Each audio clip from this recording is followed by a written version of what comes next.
Hello everybody, welcome to SK Book Talk. We know we are a new face on YouTube channel, but no worries. Maybe our channel is something interesting to you, who knows? Today we chose one of the great books of Malcolm Gladwell to discuss, David and Goliath. Malcolm retells the story of David and Goliath.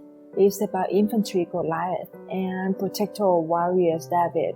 David has a sling, a ranged weapon, and Goliath is heavy and slow and basically a sitting duck. No wonder Goliath lost. The only question here is, why have you been thinking all along that David was the underdog? So let's get started with chapter 1.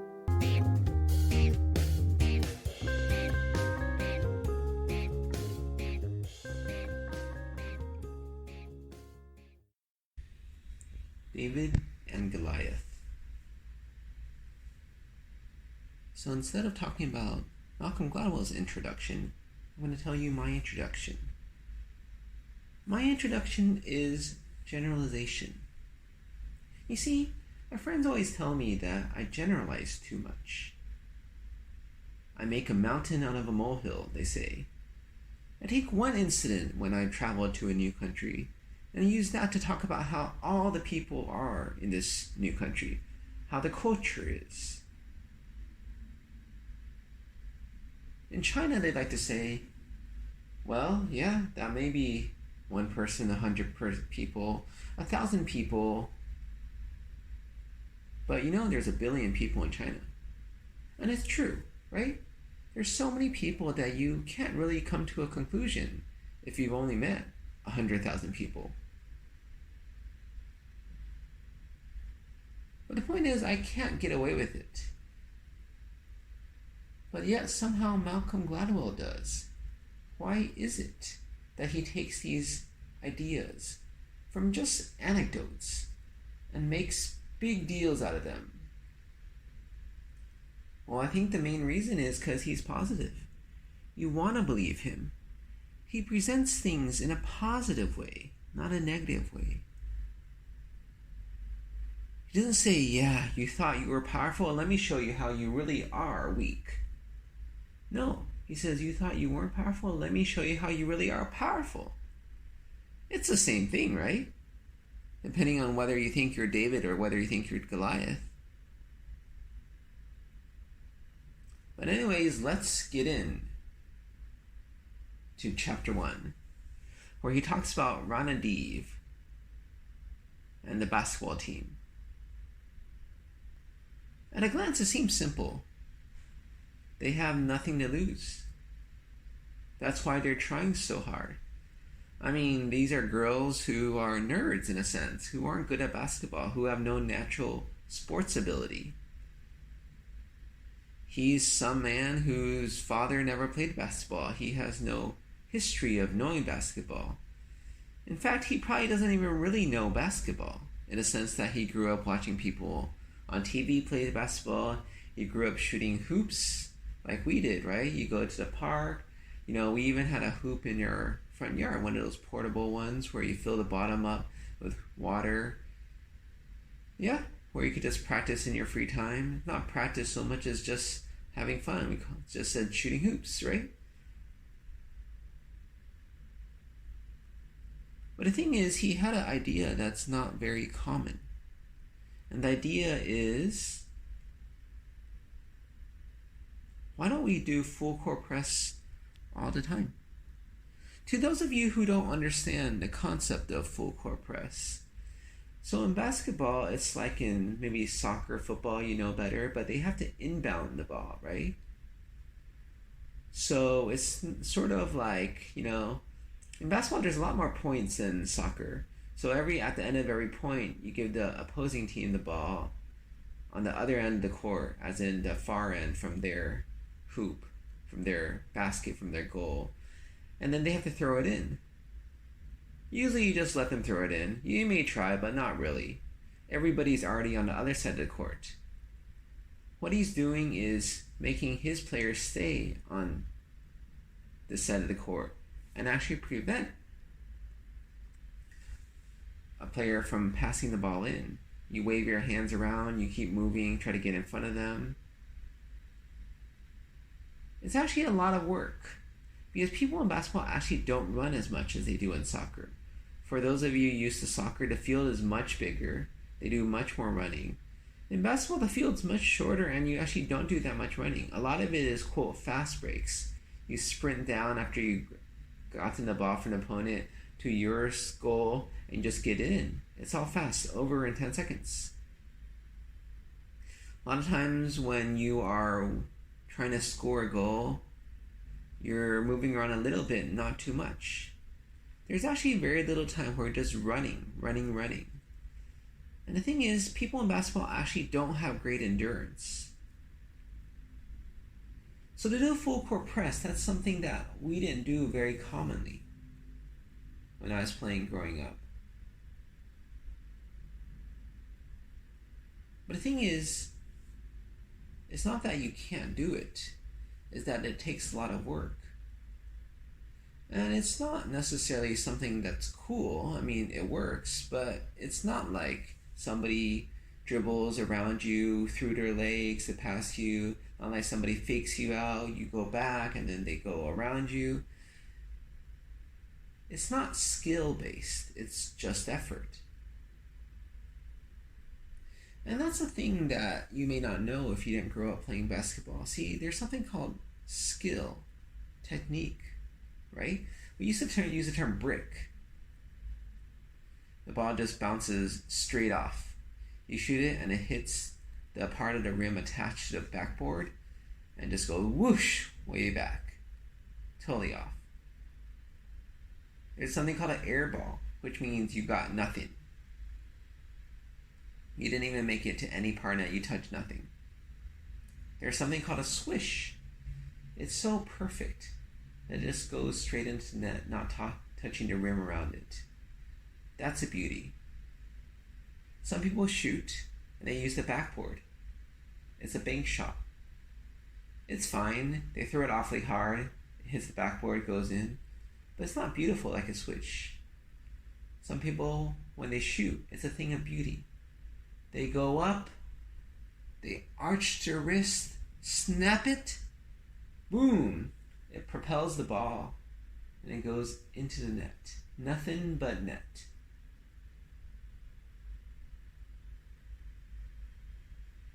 We all knew that a point is a point. It doesn't matter how beautiful it looks. But there's something to be said about beautiful shots, about wonderful plays. Brute force, that's like Shaq. I mean, nobody could deny that he's not good, but it's just brute force. He's big and he just powers through you. We have people like Larry Bird who are wonderful at doing fakes. You have people who twirl in the air. Wow, it's just nice to watch. And if you play basketball a lot, it's just as much about how you look as how many points you score. I think that's what Ranadive didn't get, why so many people were opposed.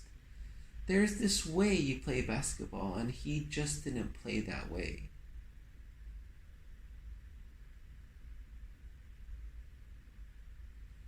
But Malcolm says it's maybe another issue, and it's the issue of hard work versus talent.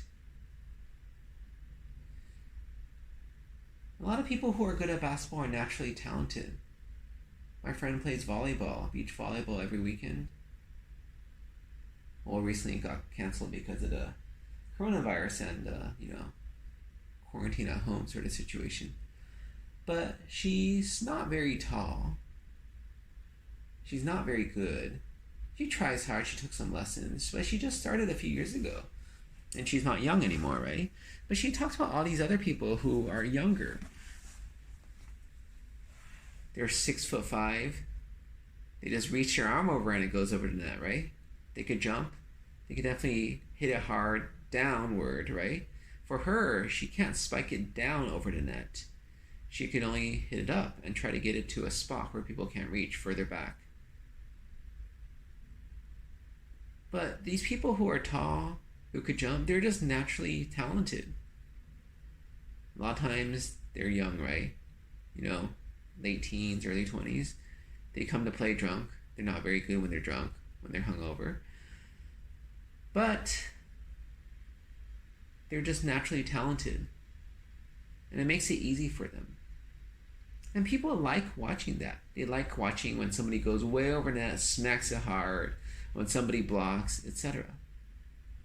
But what about hard work? The people that just try to run, get every ball. In badminton, I find that, I'm not that great. I played actually as a kid, though. But if I try really hard, I can do okay, in the sense that I'll run and try to catch the ball. Of course, against the real good players, I have no chance. I can't even reach the ball. It's so fast. The birdie, that is. But the question is whether you appreciate talent versus hard work. If you just take a survey of people, I think most people appreciate hard work in the sense that they don't like it when people have just made it because they're talented. The people who don't try hard, who just slack off, but yet they're still better than you, nobody likes that. People like people who have talent and work hard. But if you had to choose one or the other, most people on a survey would say they like people who work hard. But I think the reality is when you're watching, you like people who are extremely talented. Like Usain Bolt. I heard he doesn't try very hard compared to other people. He doesn't train as much. But my friend who's a runner, she says he's just amazing. Like, yeah, when you're taller, you just can't do as many sort of cycles. Your legs don't move as fast, right? It takes a while for your legs to go back and forth, but he just is able to do that. That's why he's amazing. You look at him. You think with a little bit of training, he could start well, right? As in when the shotgun goes off, he goes. But he's actually slower to come off the starting block than other people. But he just makes it up when he's churning. And he wins. And it's so beautiful to watch. And that's the thing that the other coaches complain about. Ranadive and his girls, they're ruining the game. Well, yes, they're not playing the game as everybody else plays, but it's not the same thing as they're not playing the game as it was meant to be played. You have a set of rules, and if you play within the rules, then it's legitimate. The Japanese have something like this. There's this idea of luck. And the Japanese don't like people who are rich because of the stock market. I think it's because of luck. See, in the US, there's people who win the lottery. And sure, you could be envious. But it's not that you begrudge them winning the lottery. Say they shouldn't have won if they're just lucky. Well, of course they're just lucky. But it's fine that they won. Somebody's got to win, right? What about luck versus hard work? How would the population view it when you look at these people who are just lucky? They happen to be taller. They happen to be better coordinated. Would they still not like Ranadive's team then if you said, well, they're the underdogs. They work hard against these people who just happen to have been gifted this, born with a silver spoon, shall we say?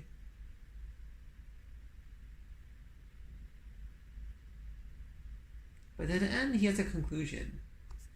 Malcolm does. Drawn from a few experiences.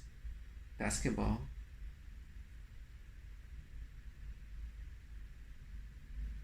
George Washington's army, which initially is fighting guerrilla warfare style.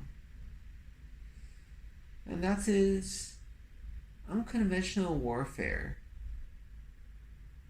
is only temporary. Because your goal in life is to change it as fast as you can to become conventional. I think it's a theme that he will talk about later, and it's the idea of people who are able to stand against pressure. You see, there's a lot of pressure to conform, to play basketball the way everybody else does, even though you're winning. There's a lot of pressure that even though you're winning, you got to do it the right way. Don't do it that way. My friend tells me all the time. Pele was one of the all-time greats for this game called football, the most popular sport game in the world. I knew about him just from hearing stories here and there, but didn't really know about him until I watched the movie Pele, the documentary, on an airplane a few years ago. I heard about how he's marvelous with the ball, but I didn't realize how marvelous he was until I saw him training. I didn't know until the end that his dad is actually a soccer great as well. He got injured though, and that's why he stopped. But Pele was trained to play soccer in the countryside. That's where his family was.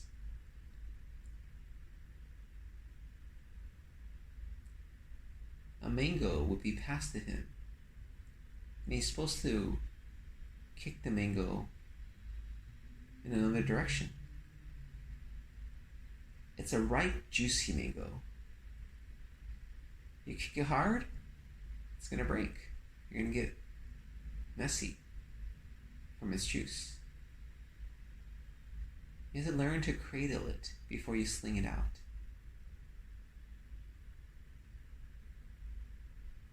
He had a different style of playing.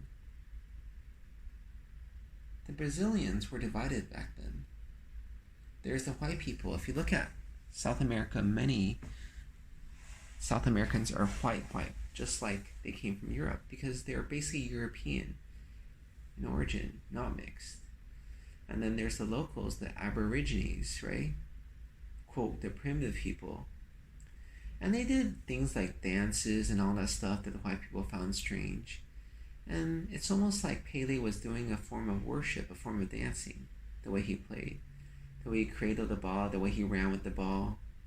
It was all without hands. It's all legal, right? You can run with the ball with your leg if you want.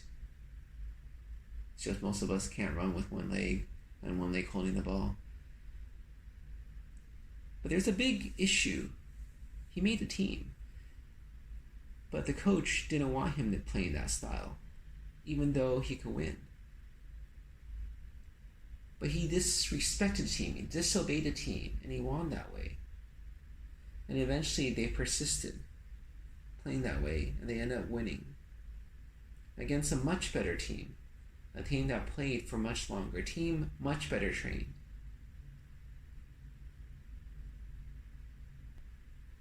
The way he plays is like a dance. The way he carries the ball, it's like another part of him. It's a thing of beauty. They like regimented. Just passes, straight kicks, formations. Not one person just running the ball up all the way, passing other people. And that's funny, right? Because in America, with our basketball, we would love that.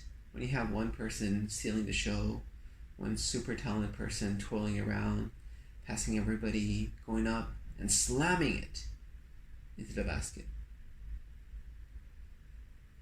But that's the idea. Convention is different. In one sport, this may be the convention 50 years ago. In another sport, this is a different convention 50 years later. And that's the thing about conventional warfare versus unconventional. There's no such thing as standard. It's only standard for its time. It may change in 5-10 years.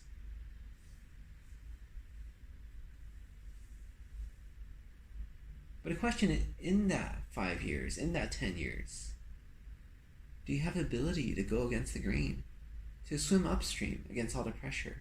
Against all the people who tell you just to do what everybody else does? They don't really care if you win or lose. They just care that you look the same as everybody else.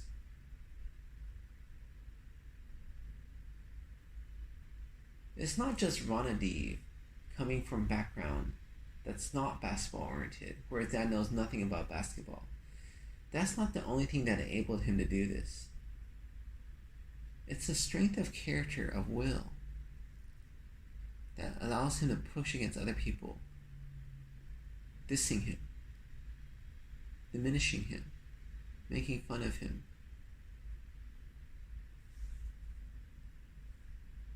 That's the lesson from this. You don't just have to have alternative thoughts, a new way of doing things. You have to have the force of will to push through, even when other people think you're stupid. Because it may not work initially. You have to refine, revisit, retry. Do you have it in you to keep on trying until you succeed? End of chapter 1.